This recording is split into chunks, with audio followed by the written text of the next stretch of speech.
Welcome back. 60s terrorist Bill Ayers tied to Barack Obama. Here's what Ayers said in a New York Times article, summing up the weatherman philosophy that he pretty much invented. Quote, kill all the rich people, break up their cars and apartments, bring the revolution home, kill your parents, Bill Ayers said. That's where it's really at.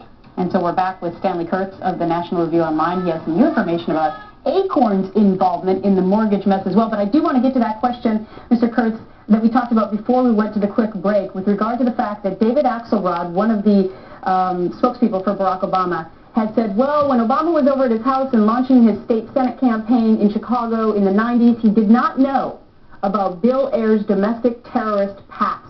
Do you believe that?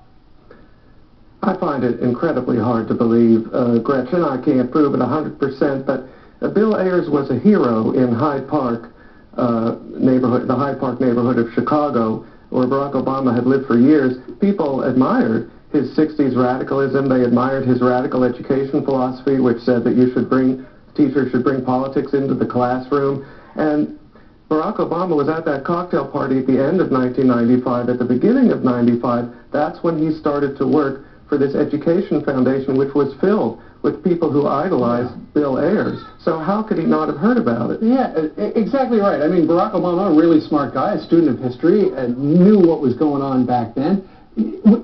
That neighborhood is like every neighborhood. We all talk about our neighbors. Everybody probably knew about Bill Ayers. Once upon a time, he was a terrorist, and then he skated because the government got some wiretap illegally.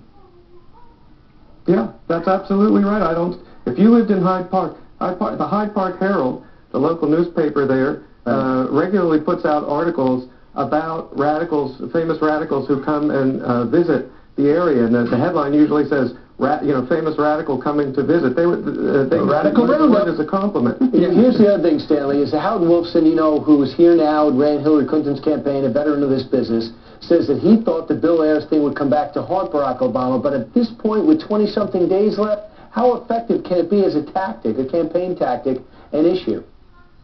Well, Brian, I think this actually has a remarkable amount to do with the economic problems that loom so large right now. How? Because, well, on his foundation service, Barack Obama, both at this Chicago Annenberg Challenge with Ayers and also at the Woods Fund, where he eventually served with Ayers, we're sending money over to this organization called ACORN. ACORN, a very radical group that is absolutely at the heart of the current financial meltdown. Because ACORN used to go and bully banks into making these high-risk subprime loans.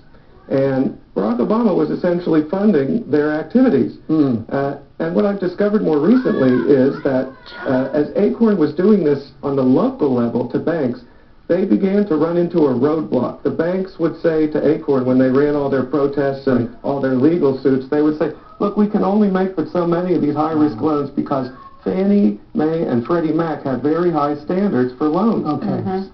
So ACORN went to its lobbyists in Washington and went to their Democratic friends in Congress. Oh, boy. And they're the ones who started putting the big pressure through Congress. All right. Stanley, I tell you what, we're short on time. If folks would like to read more about it, that is your column today at National Review Online. So, Secretary Kurtz, we thank you very much for